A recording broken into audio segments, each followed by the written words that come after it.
We're talking nuclear energy and we're talking about the state government and the elections and how politics gets in the way of the truth on a lot of these matters at the moment. And if you're as confused and as frustrated by the ongoing debate, and I think the weaponisation of nuclear versus the renewables by our politicians, well, you're not alone. Our State Energy Minister, Mick de Brenni, as I said earlier, he's already signalling nuclear energy will be front and centre of his election campaign. Of course, alongside the chest beating of the renewable energy projects in the race to net zero. And when I say front and centre, it'll be using it as an attack against the LNP. Nuclear energy isn't part of the state LNP's plans. That's already been declared, but nationally the LNP, they are all in on nuclear.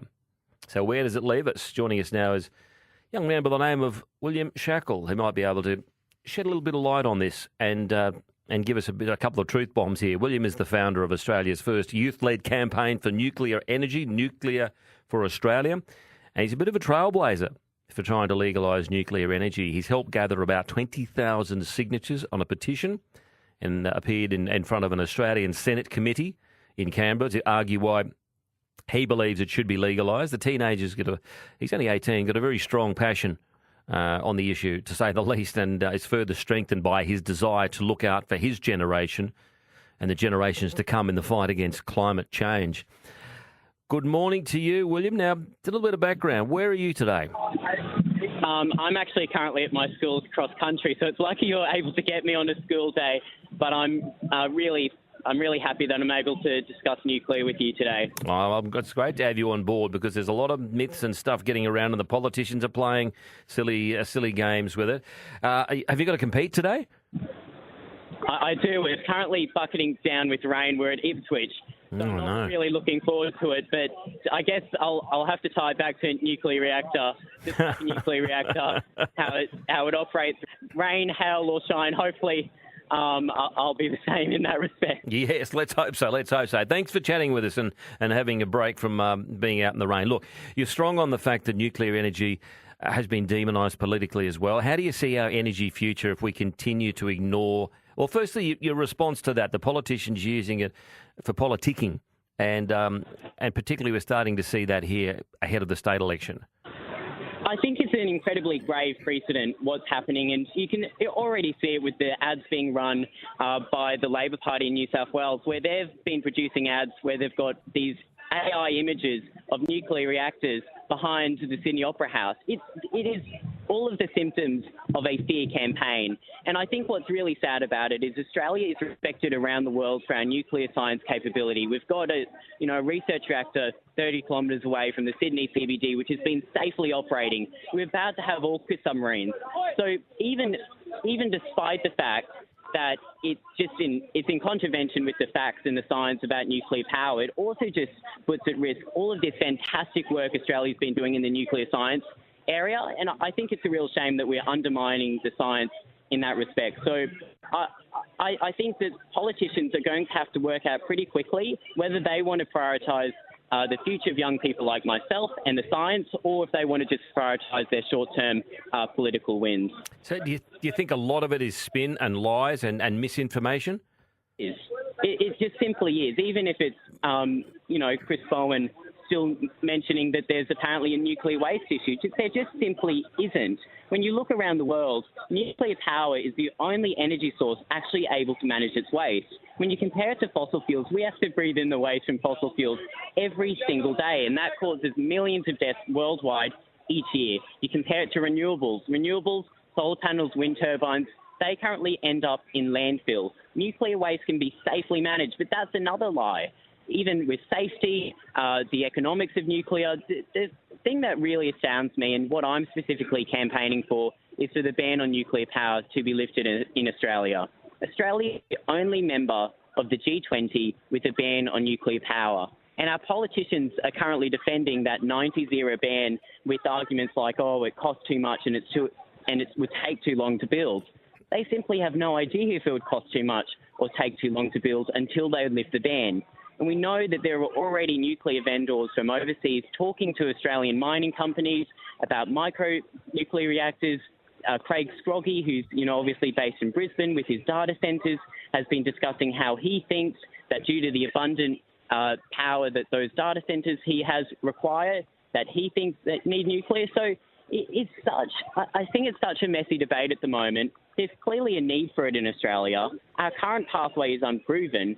And if we were serious about decarbonisation and if we were serious about keeping the lights on, the only guaranteed way we can do that is with having nuclear power in our mix. Is there any other explanation for federal and state Labor being so opposed to it other than the fact that it wants to be opposed to it because the opposition are for it, and also, importantly, that the Greens and the preferences that they would get from the Greens, if the federal Labor was to entertain any sort of nuclear energy in the mix, they would run the risk of getting attacked by the Greens, who provide them with preferences when it comes to elections?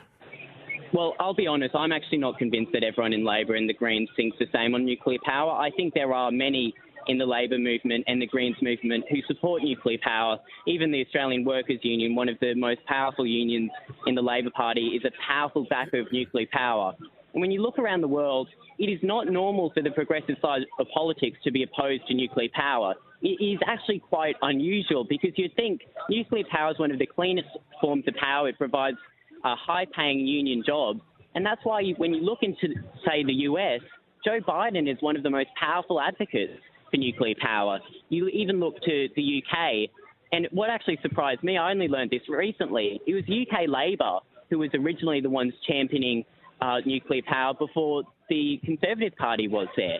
So there you've got two countries who obviously have very, very polarised politics, yet one of the only things that they can both agree on is nuclear power. And then when you look and reflect back on Australia, I just think it simply confuses me why we're in this situation, because you'd think that nuclear power is a uniting cause. It's reliable, it is zero emissions, it has a low land footprint, needs less mining, is one of the safest forms of power, so it really just ticks everyone's boxes. It makes really little sense to me, I think. Is it hard for a politician to have any credibility, really, if they want to stand up and just constantly poo-poo nuclear energy without providing any basis for the reason for doing that? Well, you can't say that you care about climate action and then run a campaign against one of the cleanest forms of power, nuclear power. It just simply doesn't make sense. We should have all energy forms in our mix if we want to be able to decarbonise and reach net zero, and currently we're not able to do that. You mentioned nuclear waste, which gets thrown out as well as a scare point. What would you say to the opponents that are fearful of nuclear waste disposal?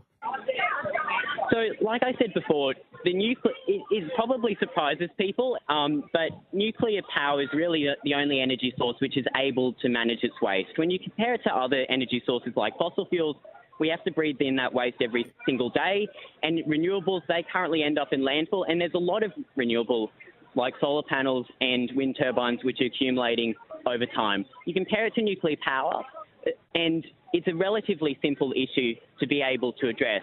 There's three types of nuclear waste. There's low, intermediate, and high-level waste. In terms of the low and intermediate level waste, Australia already safely manages it and has done so for decades. We've actually got a lot of that nuclear waste sitting around in hospitals currently, because we're talking about things like, gloves and protective equipment, which is actually still classed as nuclear waste. What people actually associate with, the term nuclear waste is the spent fuel, the uranium which is used in the reactors, which Australia currently doesn't have to manage. The thing about that is there's a few good things about it, which mean it's actually not much of an issue. The first thing is to say the amount of spent fuel or high-level waste that exists around the world, the volume of it is so small that you could easily fit it inside a stadium. So it's small volume. The second thing is we already have safe methods to be able to manage it. It's currently usually stored at the nuclear reactor site in big water tanks for about 5 years where it rapidly cools, and then it's put into concrete canisters. There's never been an incident or death or anything like that attributed to nuclear waste storage in that regard. And these days it can also be put underground. The best thing about nuclear waste is it's actually not waste until you waste it. This spent fuel, once it goes through a nuclear reactor once, and it's typically in there for the fuel's typically used for a few years before it has to be, refueled again. But once it leaves the reactor, it still retains about 90% of its energy. So we can just be put straight back into it obviously has to go through some reprocessing, but it can go back into the reactor to be reprocessed or recycled, and that can happen multiple times, which reduces the half-life and the volume of that waste, meaning that it's even less of an issue over time. So really, when people say, what about the waste, what about it? Okay, what about debunking a couple of other fears or claims from particularly De Brenny here and the Miles government that it's too expensive to set up and it takes too long, 19 years to build in some cases? Sorry, how many years was that? Well, it was a quote there that it can take 19 years to build I don't know what they're talking about 19 years for. Look, perhaps if politicians wanted it to take a long time and wanted it to cost too much, then they could make it that way. And currently in their comparisons, they're doing just that.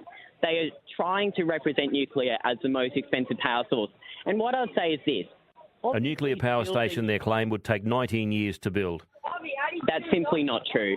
The best experts in Australia, ANSTO, our Australian Nuclear Science Technology Organisation, says we could have a nuclear reactor in 15 years.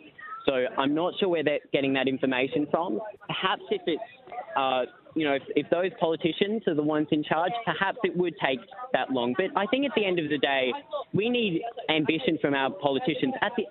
And I'd be very honest, we need that same ambition from the coalition. The coalition should be releasing their nuclear energy policy and should be announcing it to the nation. They did nothing in government for around a decade on the issue of nuclear power, and that set us back.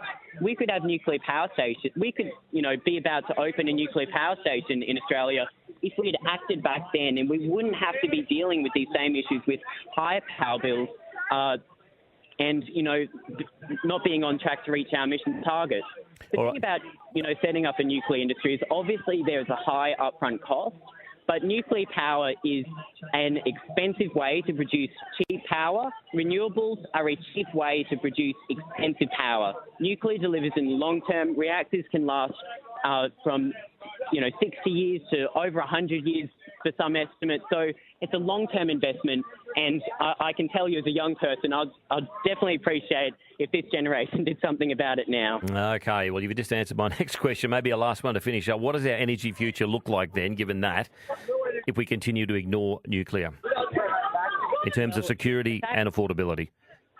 The fact is that we have no idea, because no country has properly decarbonised off a 100% renewable energy transition plan. The only countries that have transitioned have either used a lot of hydro or used a lot of nuclear. Currently, France is generating around 100% of its power from low carbon sources, around 65% of that coming from nuclear. They have already done it. Australia's current pathway is unproven, and I would seriously worry that we could be running the risk of future blackouts, increased power bills, and simply, not being able to meet our ambitious climate targets at the same time. Very quickly before you go, the pumped hydro that is on the agenda at the moment, with no particular costing or business plan, its viability versus nuclear. Well, I think that probably exposes quite the contradiction. I think it's the same with Snowy Hydro. There's $7 billion, a further $7 billion committed to it in the recent budget.